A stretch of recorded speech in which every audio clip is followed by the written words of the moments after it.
About a year and change ago, I started something called Unified Healing in honor of a technology called the Energy Enhancement System technology. Something that, to be honest, I was completely skeptical of in the beginning until I started seeing a lot of results and a lot of testimonials that thousands of people all around the world were sharing. The past year has been absolutely incredible. And just about a month to 2 months ago, I had the honor of meeting this incredible man. His name is Roland Pankowicz. And he said, you know what? I was on the same bandwagon as you. I was skeptical, but we started seeing results. So why not do some research and see what this technology actually does? Forget about how it works for a second. Let's do research before and after with certain individuals, measuring something specific and seeing how it impacts them so we can have tangible, objective evidence of what's really going on here. So again, today I have Roland Pankowicz on this call to be able to explain what he did, the research that he did on the EESystem technology, what he measured, and the results that he saw. First and foremost, Roland, I want to say thank you so much for being here and thank you for your time. Good dude, thanks for having me, and I appreciate the focus of the pronunciation of my last name because it's not necessarily an easy feat. So thank you for that. Absolutely. So, we had a conversation before this call about the details of what you were doing. But before we go into those details, and I'm really excited to share the results that you've been seeing, and I also think this is the beginning of something much bigger in terms of bringing more studies and more evidence to the table that's tangible with research, with people all around the world to bring this to the table. But before we get into that, can you share a brief background of who you are so people can understand who the person is that actually put this all together? Yeah, absolutely. I mean, so in essence, in the context of what I do for work, I do personalized wellness, and the average clientele I deal with are either professional athletes or business owners, CEOs. I call them high performance people. I mean, a pro athlete and the business owner, they're the same person. One uses their body more, one uses their brain.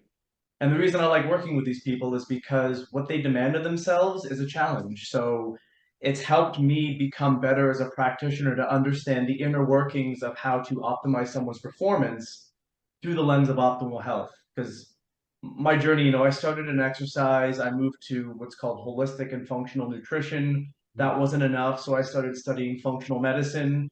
You get deeper into that and you start realizing you can test anything and everything under the sun with a human body, but you're missing context because, I think you interviewed Robert Edward Grant, and he very nicely, succinctly put, there's a hierarchy of science, right? So we're looking at physiology, which is determined by how biology comes together, which is governed by chemistry. Ultimately, it's physics at the end of the day, right? And the world of biophysics is where I've kind of ended up understanding that the body organizes itself to manage energy.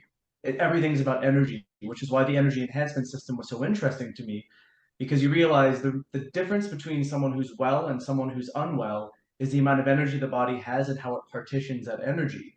But like you, I was a little skeptical. I went, so you just sit in a room in front of some TV screens and some miracle happens. So I went, well, I've worked with all these pro athletes, and because of the responsibility I have working with them, I have to prove myself. It's like when you do like multiplication or division, the teacher makes you check your work. Yeah. If I screw up, that could be very bad for someone who's, the captain of a hockey team, for example. So Mhm. I've learned how to determine what the body's doing based upon measuring certain aspects of the body. And where I've kind of ended up in looking at the one system that governs almost everything is the nervous system, specifically what's called the autonomic nervous system. And people will know the terms fight or flight and rest and digest. Fundamentally, the difference between people who are healthy and the people who are unhealthy is one has adaptability in the nervous system, one does not.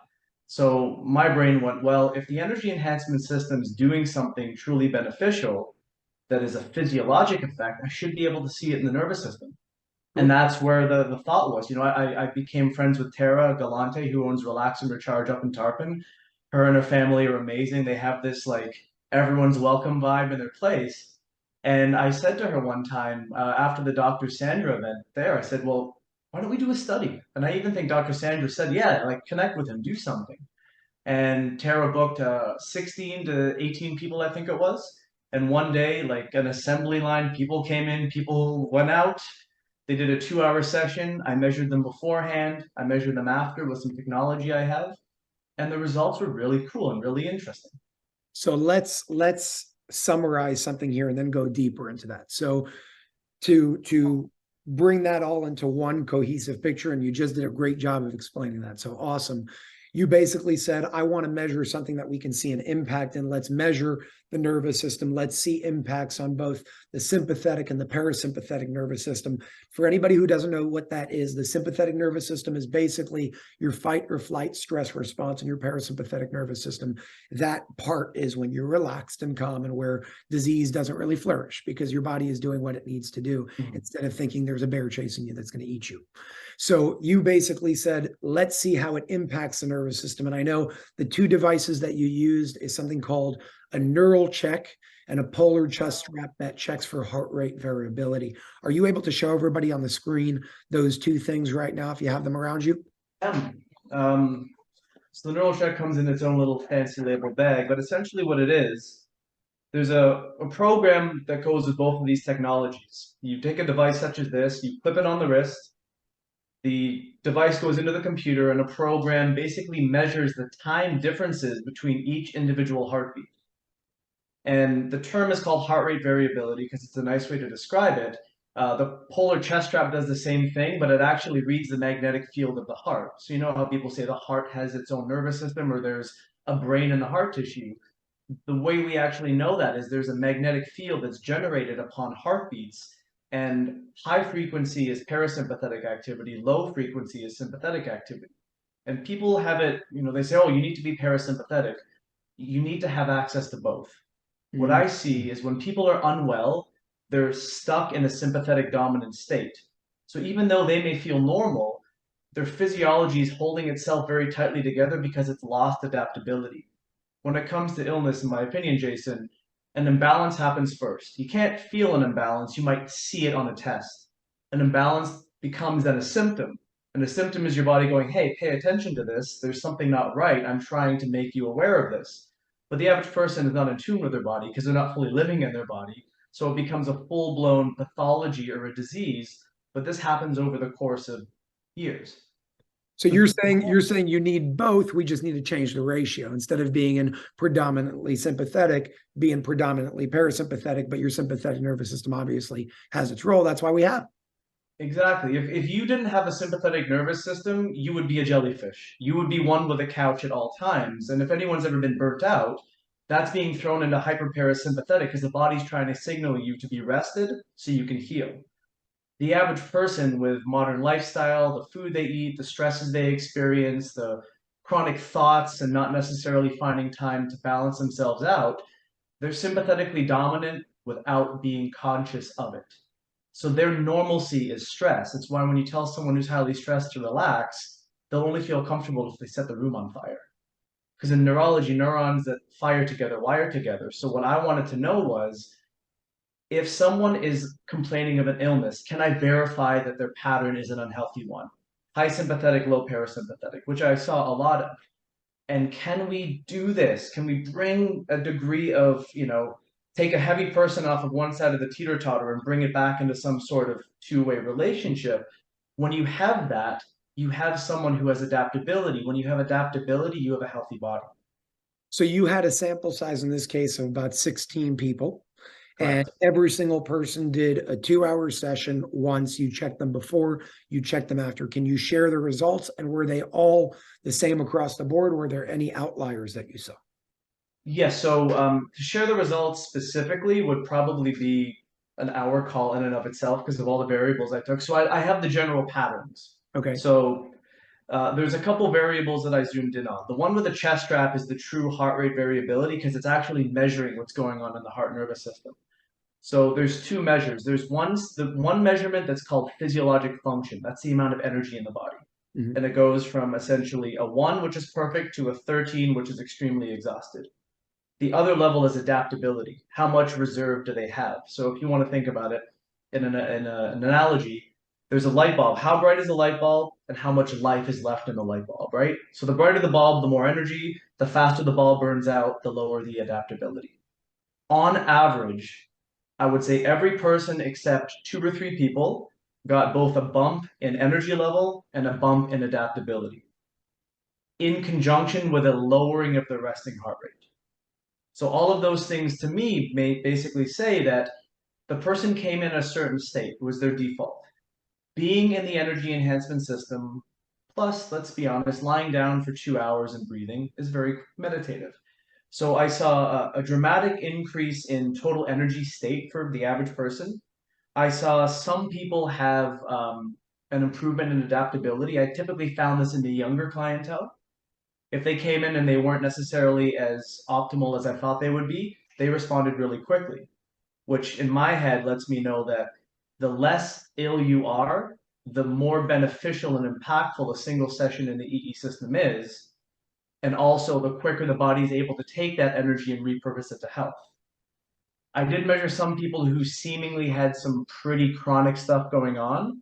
And there were two people who a 2 hour session didn't really move the needle all that much, but I saw a lowering of the resting heart rate. And the neural check gives someone a biological age in terms of the age range that the nervous system is operating at. Mm. Everyone reduced their average age. Wow. So across the board, I would say everyone received some benefit.